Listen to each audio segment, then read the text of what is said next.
World of Warcraft. The Last Guardian by Jeff Grubb. Chapter 14. Flight.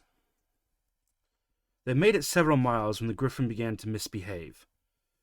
Only a single beast had answered Khadgar's summons and bridled as Garona approached it.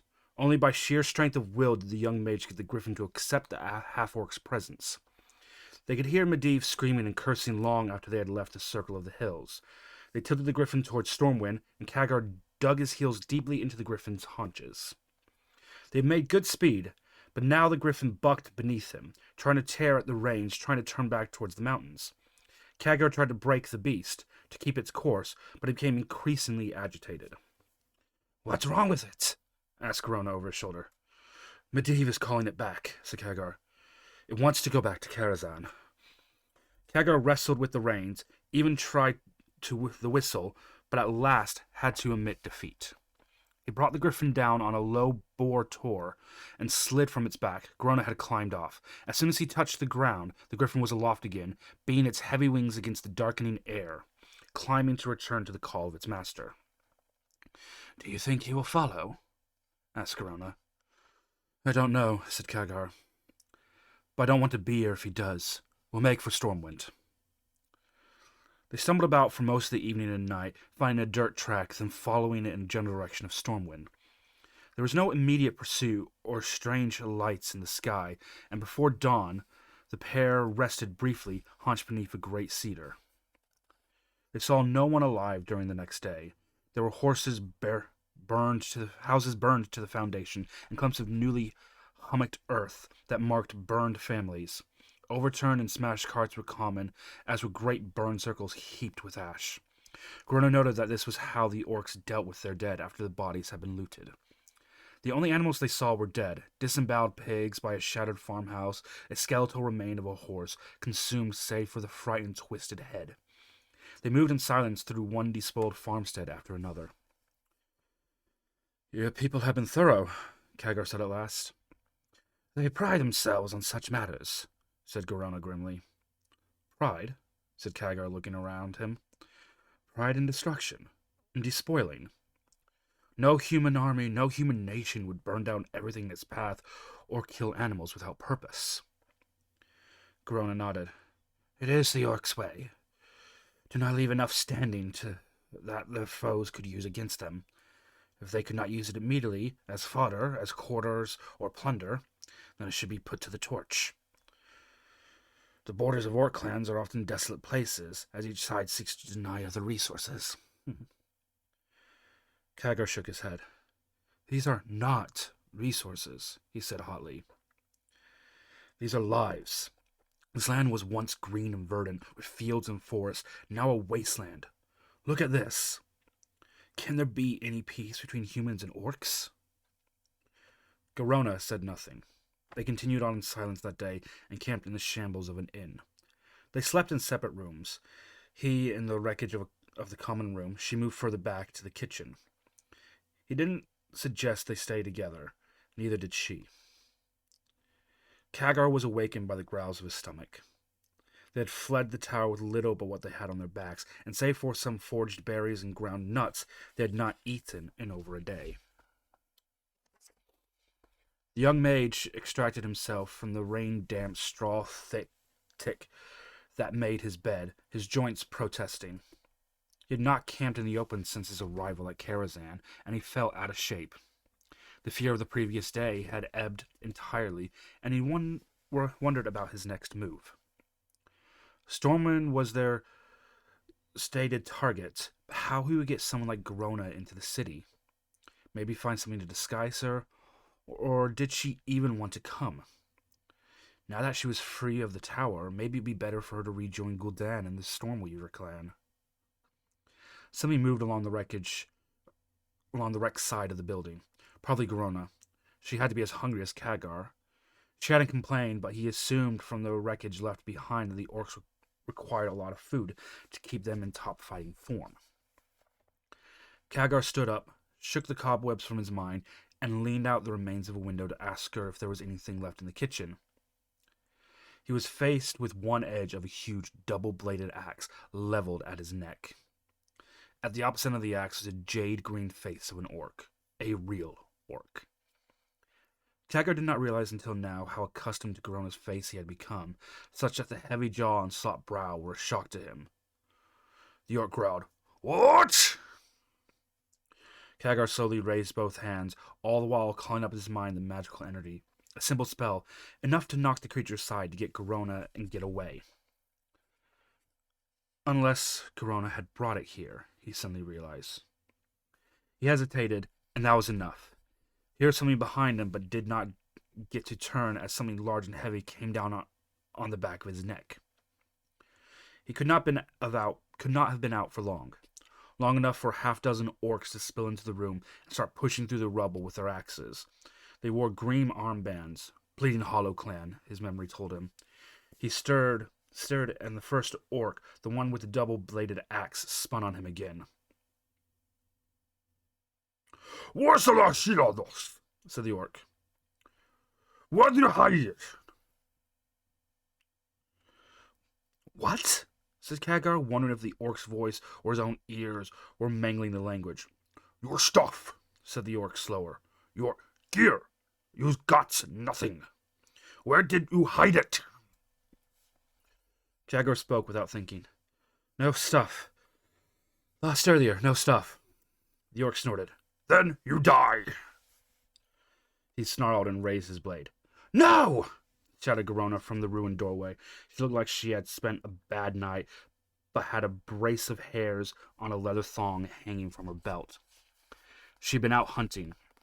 Khadgar felt mildly embarrassed for his earlier thoughts. "Get out, half-breed," snapped the orc. "None of your business." "You're killing my property. That makes it my business," said Garona. "Property?" "Property," thought Khadgar, but held his tongue. "Property?" lisped the orc. "Whose you have property?" "I am Garona Half-Orcan," snarled the woman, twisting her face into a mask of rage. "I serve Gul'dan, warlock of the Stormreaver clan. Damage my property, and you have to deal with me." The orc snorted again. "Stormreavers? Pah! I hear they weak clan, pushed around by their warlock."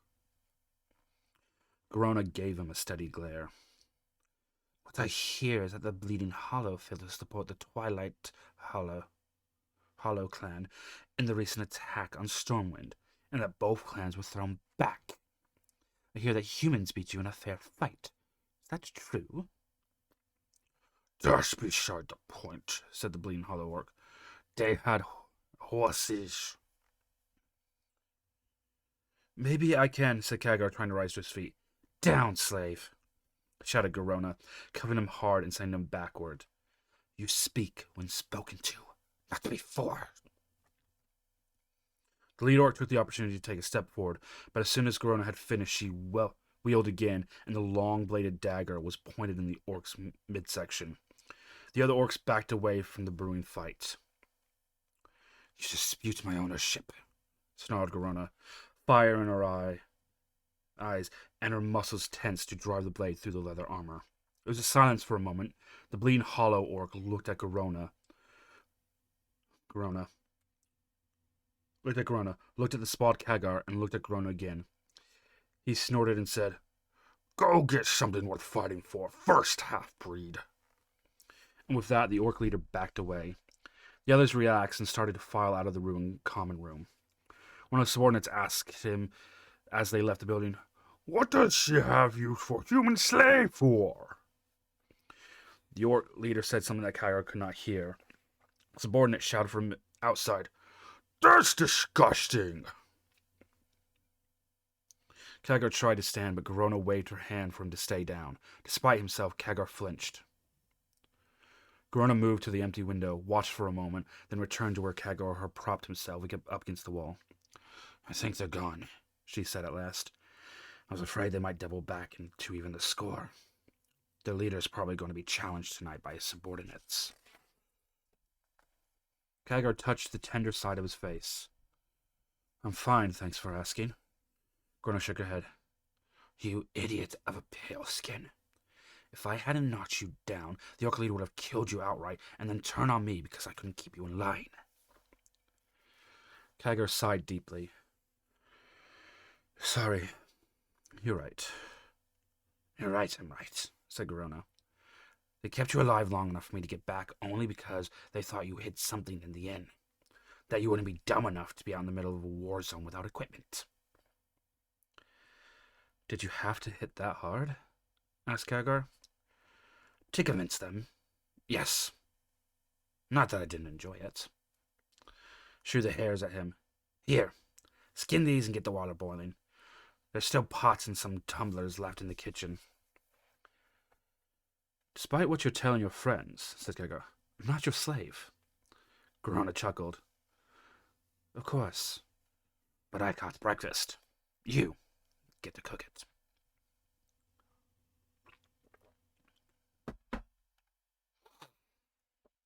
Breakfast was a hearty stew of rabbit and potato, seasoned with herbs Khadgar found in the remains of the kitchen garden and mushrooms Garona picked in the wilderness. Khadgar checked the mushrooms to see if any were poisonous. None were. Orcs use their young as taste testers, said Garona. If they survive, they know it's good for the community. They set out on the road again, heading for Stormwind. Once more, the woods were eerily quiet, and all they encountered were the remains of war. About midday, they came upon the Bleeding Hollow Orcs once more. They were in a wide clearing around a shattered watchtower, all face down. Something large, heavy, and sharp had torn through their back armor, and several were missing their heads. Garona moved from body to body, pulling salvageable gear from them. Khadgar scanned the horizon. Garona shouted over, Are you going to help? In a moment, said Khadgar. I want to make sure whatever killed our friends is still not around. Garona scanned the edges of the clearing, then looked skyward. Nothing was overhead but low, ink-spattered clouds. Well, she said, I don't hear anything. Neither did the orcs until it was too late, said Khadgar, joining her at the orc leader's body. They were hit in the back while running, and from the attacker taller than they were. He pointed at a hoofprint in the dust. They were those of iron-shod, heavy horses.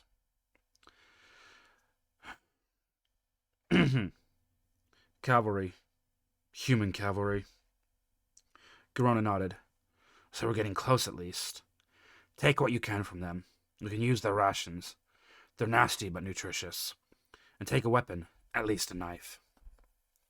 Khadgar looked at Garona. I've been thinking. Garona laughed. I wonder how many human disasters started with that line. We're within range of Stormwind patrols, said Khadgar. I don't think Medivh is following us, at least not directly, so maybe we should split up. Thought of that? Said Garona, rummaging through one of the orcs' packs and pulling out first a cloak and then a small, cloth-wrapped parcel. She opened the parcel to find a flint and steel and a vial of oily ink. Fire-starting kit, she explained. Orcs love fire, and this is a quick starter. So you think we should split up? Said Khadgar. No, said Garona. I said I thought about it. The trouble is that no one is in control of this area, human or orc. You might walk 50 yards away and hit another patrol of Bleeding Hollow clan. I might get ambushed by your cavalry buddies. If the two of us are together, there's a better chance of survival. One is the other's slave. Prisoner, said Khadgar. Humans don't take slaves. Sure you do, said Garona. You just call them something else. So we should stay together. And that's it, said Khadgar. Mostly, said Garona. Plus there is little fact that I haven't reported to Gul'dan for some time. If and when we do run into him, I'll explain that I was held prisoner at Karazhan, and he should have shown more wisdom than to send one of his followers into a trap. You think he'd believe that? Asked Khadgar. I'm uncertain that he would, said Garona.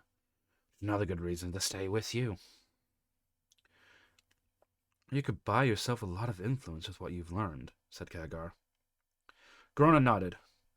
Yeah, if I don't get an axe through my brain before I get to tell anyone. No, for the moment, I'll take my chances with the Paleskins. Now I need one more thing. What's that? I need to gather the bodies together and heap some bush and tinder over them. We can cache what we don't need, but we need to burn the bodies. It's the least we can do. Kagar frowned. If the heavy horses are still in the area, a plume of smoke will bring them at once. I know, said Garona, looking around at the fragments of the patrol. But it's the right thing to do. If you found human soldiers killed in an ambush, wouldn't you want to bury them? Kagar's mouth made a grim line, but didn't say anything. Instead, he went to grab the furthest orc and drag him back to the remains of the watchtower. Within an hour, they had stripped the bodies and set the remains ablaze. Now we should go, said Kagar, and Grona watched the smoke spiral upwards. Won't this call horsemen? Said Garona. Yes, said Kagar, and will also send a message. There are orcs here. Orcs who feel secure enough to burn the bodies of their comrades. I'd rather have a chance to explain ourselves at close range than face a charging warhorse. Thank you very much. Garona nodded, and stolen cloaks flapping behind them, they left the burning watchtower.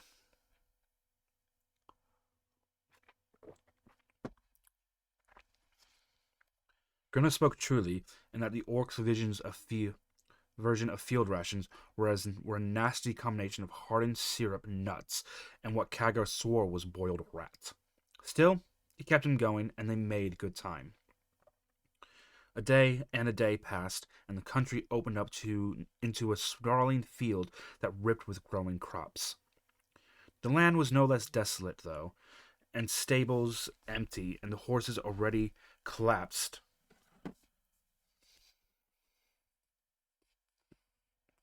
on themselves.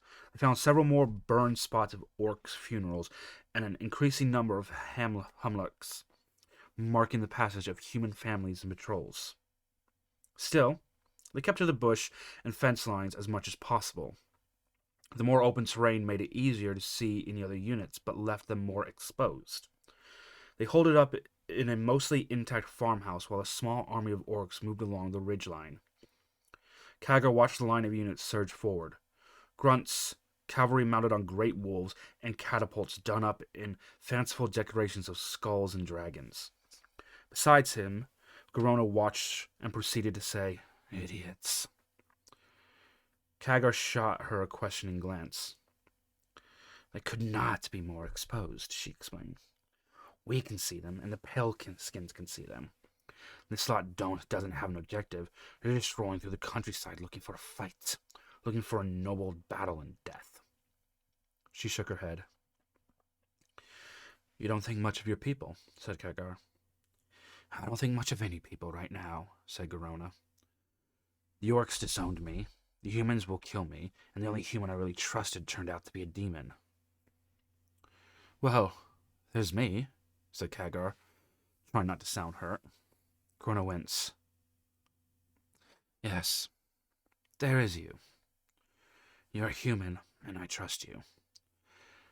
But I really thought that Medivh was going to make a difference. Powerful, important, willing to talk. Unprejudicated.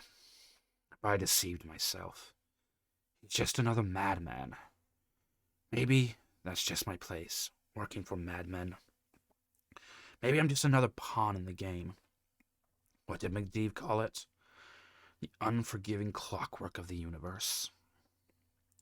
"Your role," said Kagar, "is whatever you choose it to be.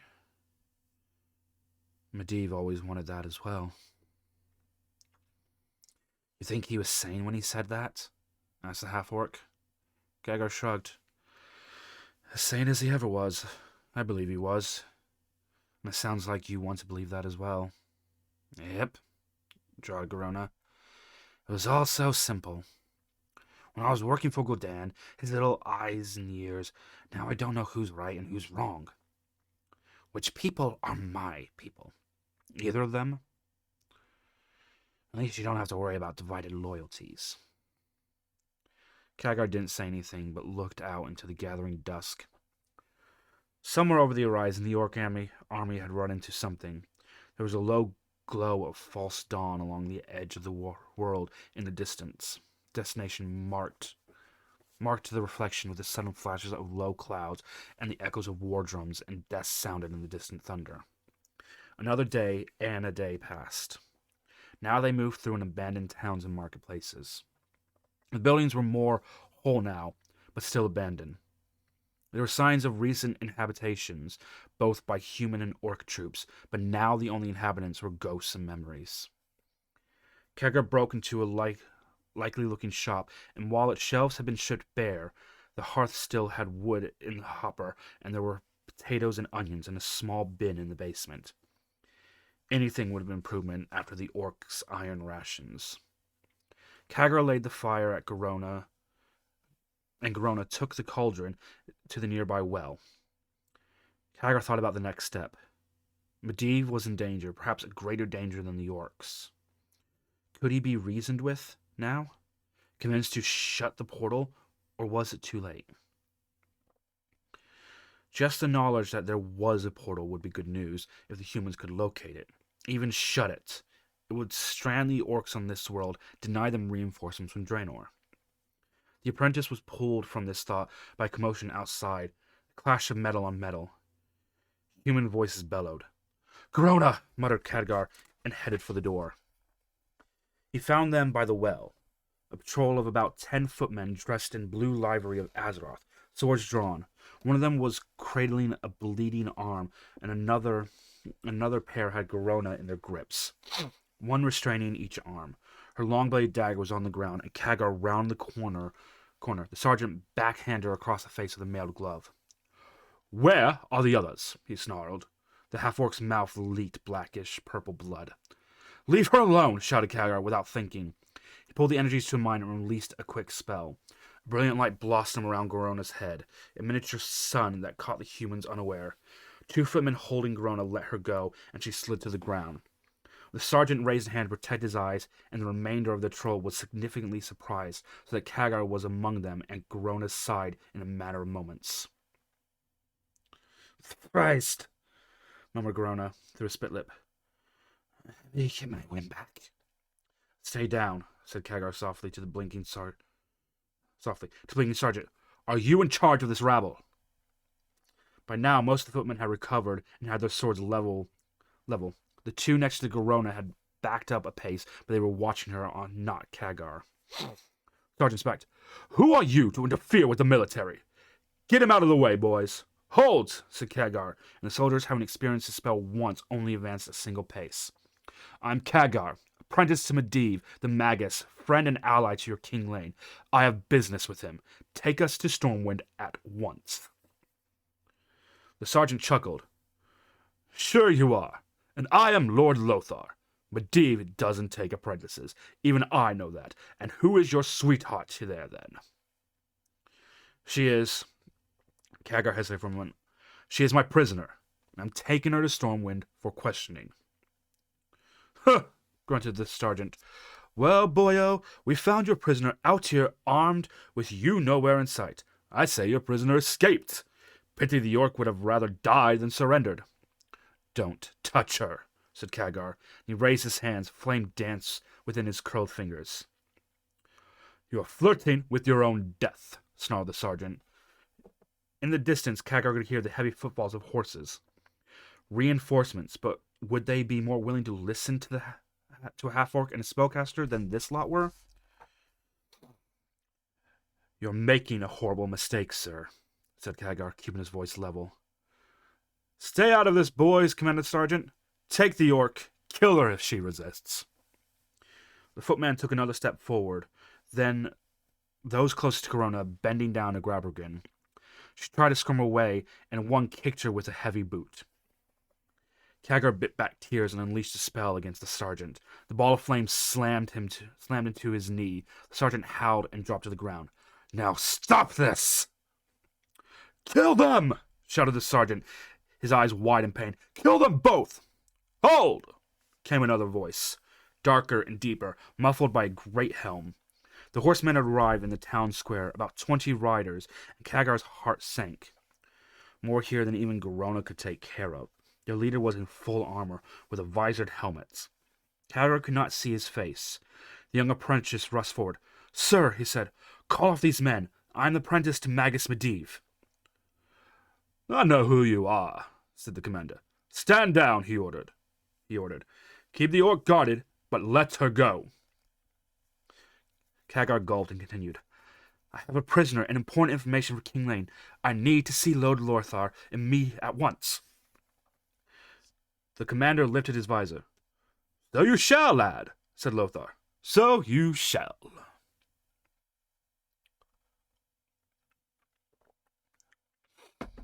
Chapter 15. Beneath Karazhan. The discussion at Stormwind Castle had not gone well, and now they were circling Medivh's tower on Griffinback. Beneath them, in the gathering dusk, Karazhan loomed large and empty. No light shone from any of its windows, and the observatory atop the structure was dark. Beneath a now moonless sky, even the pale stones of the tower were dark and brooding. There had been a heated discussion in the king's privy quarters the previous evening. Khadgar and Garona were there, although the half-orc was asked to surrender her knife to Lothar in the presence of his majesty.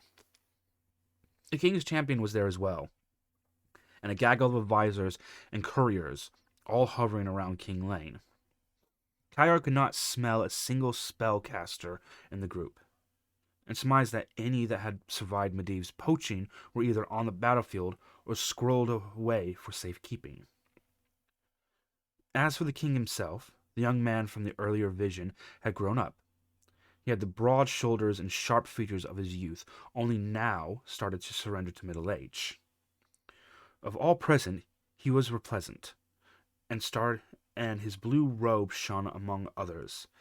He kept an open-faced helm to one side of his seat, a great helm with white wings, as if expecting to be called onto the battlefield at any moment. Khadgar wondered if such a call was not exactly what King Lane desired.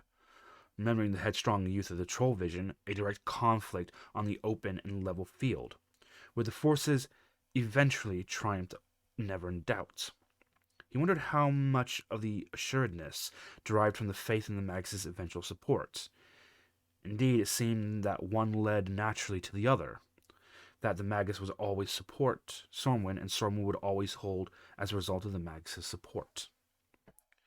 The healers had tended to Corona's split lip, but could do nothing for her temper. Several times Khadgar winced as she bluntly described the orcish options on the Master Mage's sanity, of the Paleskins in general, and Lane's troops in particular. "The orcs are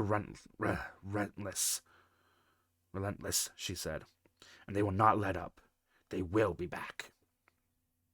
"They did not get within the bowshot of the walls," countered Lane to Khadgar. To Khadgar, his majesty seemed more amused than alarmed by Garona's direct manner and blunt warnings. "They did not get within bowshot of the walls," repeated Garona. "This time. Next time, they will. And the time after that, they will get over the walls. I don't think you are taking the orcs sufficiently seriously, sire." "I assure you, I take it very seriously," said Lane. "But I am also aware of the strengths of Stormwind, of its walls, of its army, of its allies, and of its heart. Perhaps if you saw them, you too would be less confident in the power of the orcs." Lane was similarly adamant about the Magus as well. Khadgar laid everything out before the Privy Council, with assurances and additions from Garona. The visions of the past, the erratic behavior, the visions that were not visions at all, but rather true demonstrations of Sargeras' presence in Karazhan, of Medivh's capability in the present assault on Azeroth. "If I had a silver groat for every man who had told me that Medivh is mad, I'd be richer than I am today," said Lane. He has a plan, young sir. It is simple as that. More times than I can count he has gone off on some mad dash or another, and Lothar here had worried his beard to tatters. And each time he has proven to be right. The last time he was here, did he not head off to hunt a demon and bring it back within a few hours? Hardly the actions of one demon-possessed to decapitate one of his own. But it might be the actions of one who's trying to maintain his own innocence, Pacorona. No one saw him kill the demon, and in the heart of your city. He could have summed it up, then killed it, provided it as the one responsible. Substition, grumbled the king. No, with respect to you both, I do not deny that what you saw. Not even these visions of the past. But I think the Magus is crazy like a fox, and all this is part of some larger plan of his. He always speaks of larger plans and greater cycles. With all due respect, said Khadgar, the Magus may have a larger plan, but the question is, do Stormwind and Azeroth truly have a place within that plan? So went most of the evening. King Lane was adamant on all points that Azeroth could, with its allies, destroy and drive back the Orc hordes to their homeworld. That Medivh was working on some plan that no one else could understand, and that Stormwood could withstand any assault. As long as men with stout hearts are manning the walls and the throne. Lothar, for his part, was mostly silent, only breaking in to ask a relevant question, then shaking his head when Khadgar or Garona gave him a truthful answer. Finally, he spoke. Lane! Don't let your security blind you, he said. If we cannot count on the Magus Medivh as an ally, we are weakened.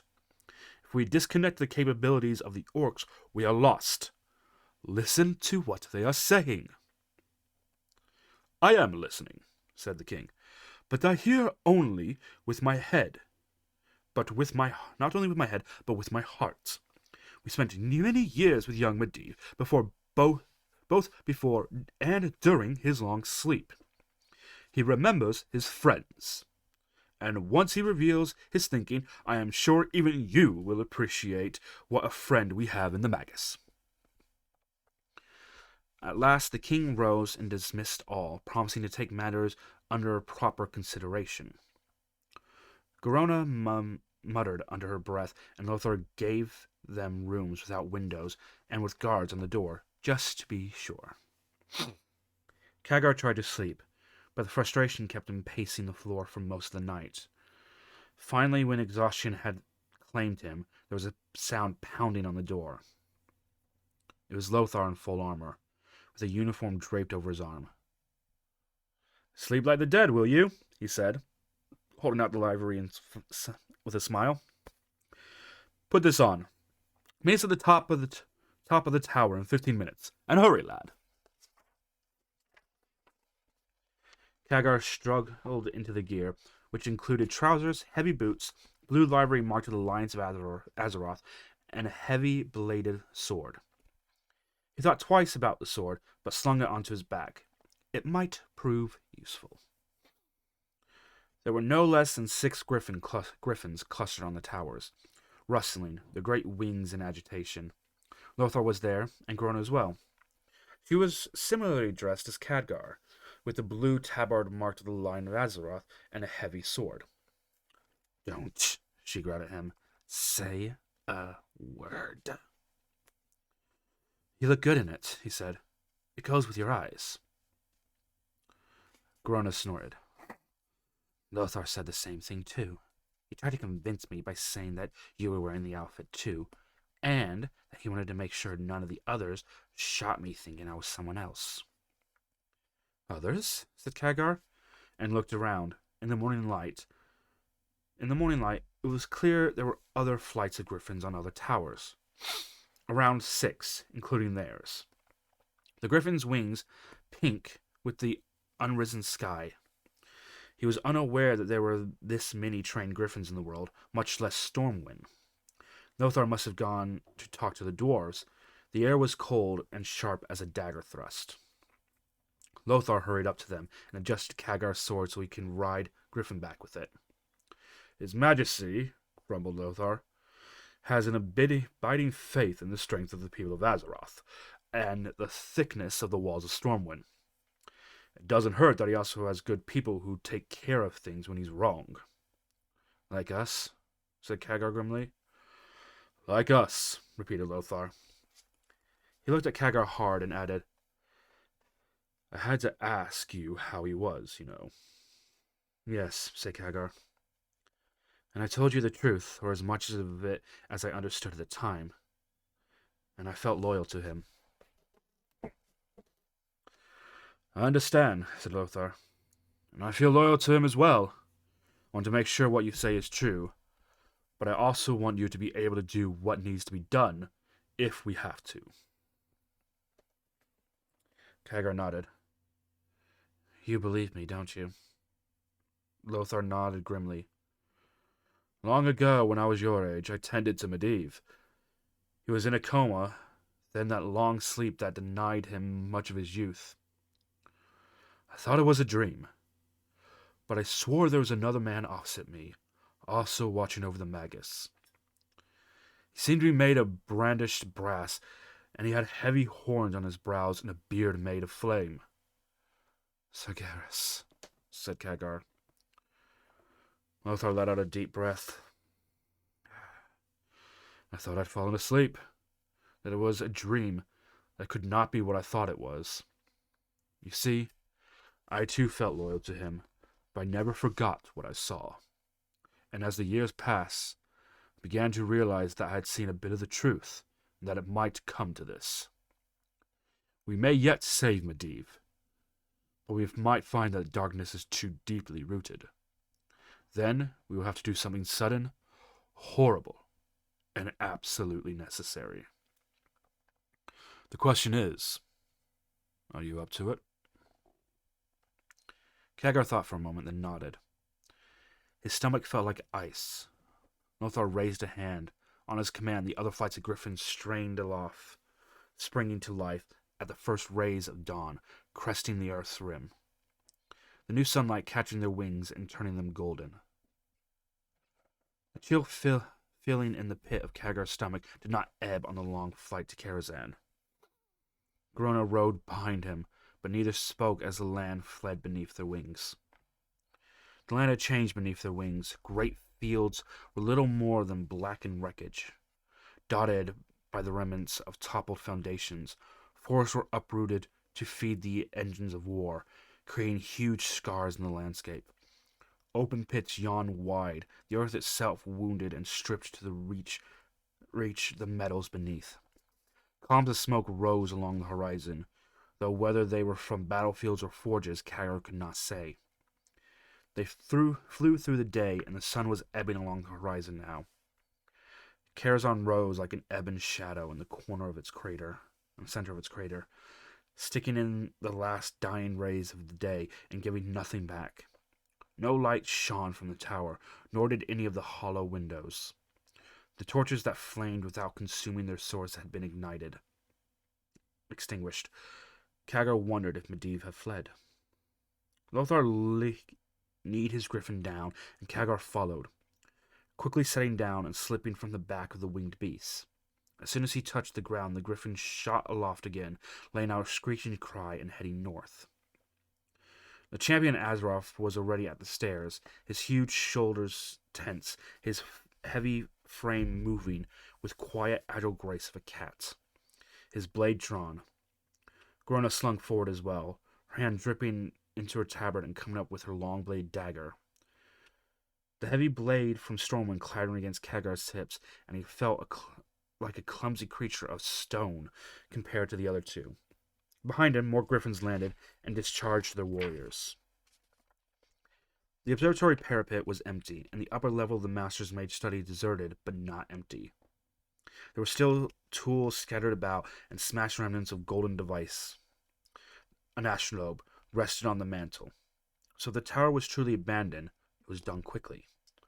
Or it had not been abandoned at all. Torches were fired, and the party descended the merited stairs with Lothar, Grona, and Khadgar at the lead. Once these walls were familiar, were home, the many stairs of daily challenge. Now the wall-mounted torches with their cool frozen flame had been extinguished, and the moving torches of the invaders cast myriad armed shadows against the walls, giving the halls an alien, almost nightmarish cast. The very walls seemed to hold menace, and the Khadgar expected every darkened doorway to hold a deadly ambush. There was nothing.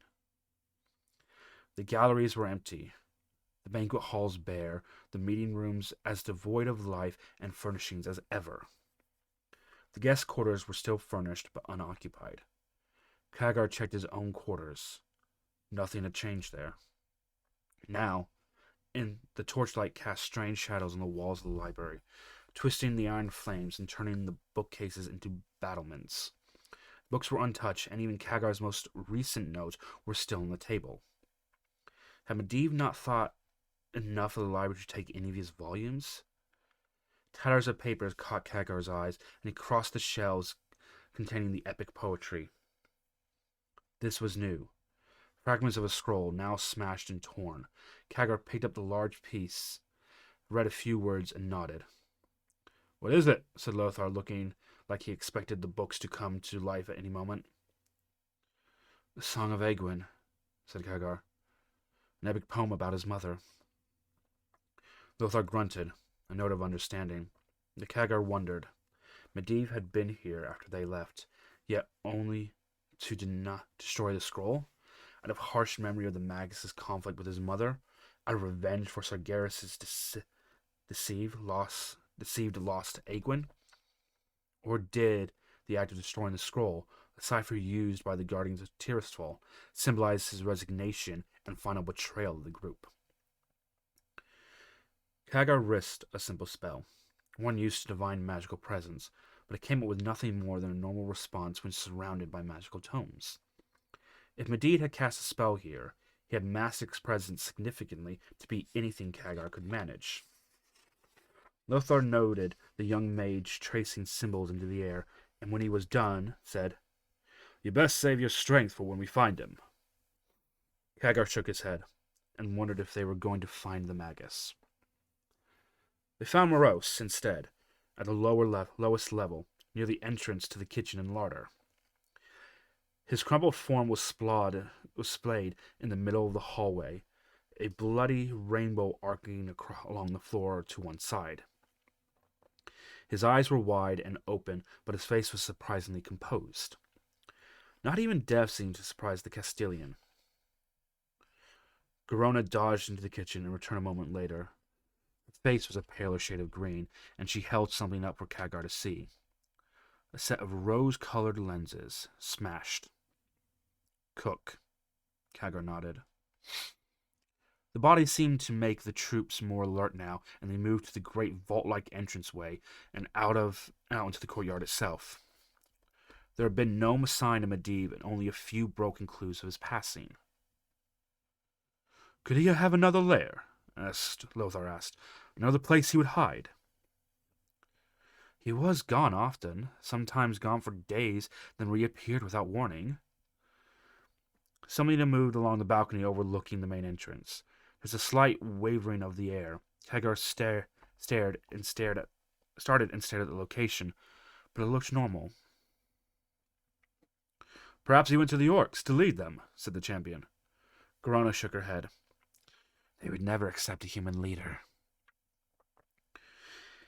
"He couldn't vanish into thin air," thundered Lothar. To the troops he shouted, "Form up! We are going to head back." Grona ignored the champion and said, "He didn't. Back into the tower." He parted the troops like a boat, cutting through the choppy sea. She disappeared once more into the open maw of the tower. Lothar looked at Khadgar, who shrugged and followed the half-orc. Morose had not moved. His blood smeared across the floor in a quarter circle away from the wall. Grona touched the wall as if trying to feel something along it. She frowned, cursed, and slapped the wall, which gave a very solid response. "It should be here," she said. What should be? A door, said the half-orc. There's never been a door here, said Kagar. There's always a door, probably, said Garona. You've just never seen it. Look, Morose died here. She stomped her foot next to the wall, and then his body was moved, creating the smear of blood in the quarter circle to where we found it. Lothar grunted assent and started to run his hand along the wall as well. Kagar looked at the apparently blank wall he had passed it 5 or 6 times a day. There should be nothing but earth and stone on the far side. Still. Stand away, the young maid said. Let me try something. The champion and half-orc stood back, and Kagar pulled the energies together for a spell. He had used it before on real doors and locked books, but this was the first time he tried to work on a door that could not be seen. He tried to envision the door, figuring out how large it would have to be to move Morose's body in a quarter circle, where the hinges would be, where the frame would be, and if he wanted to keep it secure, where would he place the locks? He envisioned the door and flung a bit of magic into the unseen frame and to the unfastened those hidden locks. Half to his surprise, the wall shifted, and a seam appeared along one side. Not a lot, but enough to define a clear edge of a door that had not been there for a moment before. Use your swords to pry it open, snarled Lothar, and the squad surged forward. The stone door resisted their attempts for a few moments, until some mechanism within it snapped loudly and the door swung outward, nuzzling Morose's corpse as it did so, and revealed a stairway descending into the depths. He didn't vanish into thin air, said Garona grimly. He stayed here, but went someplace no one else knew about. Kagar looked at Morose's crumpled form. Almost no one. Well, I wonder what else he has hidden. They moved down the stairs, and a sense grew within Kagar. While the upper levels felt spookily abandoned, the depths beneath the tower had a palpable aura of immediate menace and foreboding. The rough-hewed walls and the floor were moist, and in the light of the torches seemed undilated like living flesh. It took a moment for Kagar to realize that as the stairs continued to spiral downward, they had reversed their direction, moving opposite to the tower above, as if this descent was a mirror of that above. Indeed, where an empty meeting room would be within the tower, here was a dungeon beckoned with unoccupied iron chains. A banquet hall stood unused above the surface, was a room spewed with detritus and marked with mystic circles. The air felt heavy and oppressive here, as it had in the tower in Stormwind, where Hungar and Hurrigan had been slain. Here, where the demon that attacked them had been summoned. When they reached the level that mirrored the library, they found a set of iron-shod doors. The stairs continued to spiral down into the earth, but the company was brought up short here. Regarding the mystic symbol carved deeply into the wood and dabbed with brownish blood, it seemed as if the wood itself was bleeding. 2 huge rings of iron hung from the wounded door. This would be the library, said Kagar. Lothar nodded. He had noted the similarities between the tower and this burrow as well. See what he keeps in here. If the books are all upstairs, Grunna said. His study is at the top of the tower, with his observatory, so if he is here, he should be at the very bottom. We should press on. But she was too late. As Kagar touched the iron-shod doors, a spark leapt from his palm to the door, a signal of a magical trap. Kagar had time to curse as the doors were flung open, back into the darkness of the library. A kennel. So Garrus had no need for knowledge, so he turned the room over to his pets. The creatures lived within darkness of their own making. An acrid smoke wafted out into the hallway. There were eyes within. Eyes and flaming maws and body made of fire and shadow. They stalked forward, snarling. Khadgar sketched runes in the air, pulling the energies together into his mind, and pulled the doors close again. As the soldiers struggled with the great rings shut again, neither spellcraft nor muscle could move the rings. The beast let out a harsh, choppy laugh and crouched to spring. Khadgar raised his hand to cast another spell, but Lothar battered them down. "This is to waste time. Waste your time and energy," he said. "It is to delay us. Head down and find Medivh." "But they are," started Khadgar, and the large demon beast in front leapt at them. Lothar took 2 steps forward and brought his blade up to meet the leaping beast. As he pulled his blade upwards, the runes etched deep into the metal blaze with a bright yellow light. For a half-second, Khadgar saw fear in the eyes of the demon beast, and then the arc of Lothar's cut intersected with the demon beast's leap, and the blade bit deep into the creature's flesh. Lothar's blade erupted from the creature's back, and he neatly bisected the forward position of the torso in 2. The beast had only a moment to squeal in pain as the blade pulled forward through its skull, completing the arc. The smoldering wreckage of the demon beast, weeping fire and bleeding shadow, fell at Lothar's feet. "Go!" thundered the champion. "We'll take care of this and catch up." Garona grabbed Khadgar and pulled him down the stairs behind them. The soldiers had pulled their blades as well, and the runes danced in brilliant flame as they drunk deep of the shadow. The young mage and half-orc rounded the curve of the stairs, and behind them they heard the cries of the dying from both human and inhuman throats. They spiraled into the darkness, Grota holding a torch in one hand, dragging a dagger in the other. Now Khadgar noticed that the walls glowed with their own faint phosphorus, a reddish hue like some nocturnal mushrooms deep within the forest. It was also growing warmer, and the sweat was beading along its forehead. As they came to one of the dining halls, suddenly Khadgar's stomach wrenched as they were somewhere else.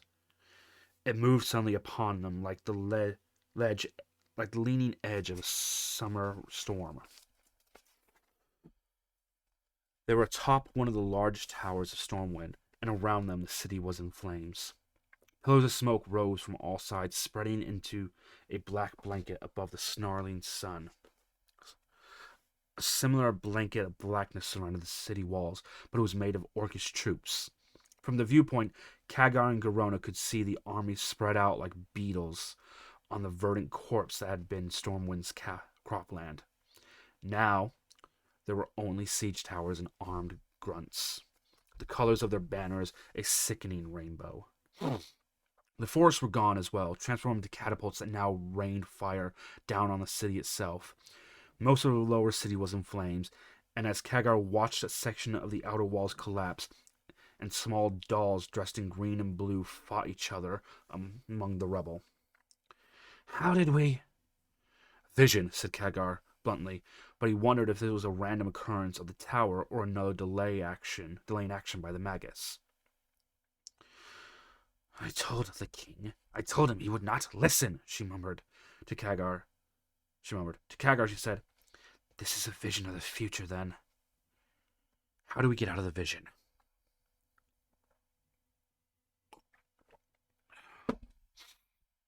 The young maid shook his head. "We don't. At least for the moment. In the past we could come and go. Sometimes a good shock will break it." A flaming piece of debris, a fiery missile from a catapult, passed within bowshot of the tower. Khadgar could feel the heat as it fell to the earth. Garona looked around. "At least it's just an orc army," she said grimly. "That's good news," said Khadgar, his eyes stinging as a column of smoke wafted over the tower. "No demons in the orc armies," noted the half-orc. "If Medivh was with them, we would see much worse as well. Maybe we convinced him to help." "Not seeing Medivh among our troops either," said Khadgar, forgetting who he was speaking to for a moment. "Is he dead? Did he flee?" "How far in the future are we?" asked Garona. Behind them, there was a raise of voices in argument. The pair turned away from the parapet and saw they were outside one of the royal and audience halls, now converted into a coordination center against the assaults. A small mall of the city had been laid out on the table, and toy soldiers in the shape of men and orcs were scattered about it. There was a consistent flow of reports coming in as King Lane and his advisors hunched over the table. Breach along the Merchants District wall. More fires in the lower city. Large forces massing into the main gates again. Looks like spellcasters. Kaggar noted that none of the earlier couriers were now present, replaced with grim-faced men in uniforms similar to their own. No sign of Lothar at the table, and Kaggar hoped he was on the front lines, carrying the battle to the foe. Lane moved with a deft hand, as if the city was attacked on a regular basis. Bring up the 4th and 5th companies to reinforce the breach. Get the militia to organize bucket brigades, take the water from the public baths, and bring up 2 squads of lancers to the main gate. When the orcs are about to attack, then launch the sortie against them. That will break the assault, bring 2 mages over from the Goldsmiths' street. They're done there. Are they done there? That assault can be turned, came the report. The mages are exhausted. Lane nodded and said, have them stand down and pull back for an hour. Bring the younger mages from the academy instead. Send twice as many, but tell them to be careful. Commander Borton, I want your forces on the eastern wall. That is where I will hit next if I were them. To each commander in turn, Lane gave an assignment. There was no argument, no discussion, no suggestions. Each warrior in turn nodded and left. In the end, all that was left was King Lane and his small model of the city that was now in flames outside the window. The king leaned forward, resting his knuckles on the table. His face looked worn and old. He looked up and said to the empty air, You can make your reports now. The curtain opposite hissed against the floor as Garona stepped out. The half-orc at Kaggar's side let out a gasp in surprise. The future Garona was dressed in her customary black pants and black silk blouse, but wore a cloak marked with the lion's head of Azeroth. She had a wild look in her eyes. The present Garona gripped Kaggar's arm, and he could feel her nails digging into his arm. Bad news, sire, said Garona, approaching the king's side of the table. The various clans are working together in this assault, unified under Blackhand, the Destroyer. None of them will betray the others until after Stormwind has fallen. Gul'dan is bringing up his warlocks by nightfall. Until then, the Blackrock Orcs will be trying to take the eastern wall. Kaggar heard a tremor in the half-orc's voice. Lane let out a sigh and said, Expected and counted. We will throw this one back just like the others, and we will hold until the reinforcement come. As long as men with stout hearts are manning the walls and the throne, Stormwind will hold. The future Garona nodded, and Kaggar now saw that large tears were pooling at the corner of her eyes. The orc leaders agree with your assessment, she said. And her hand dipped into her black blouse.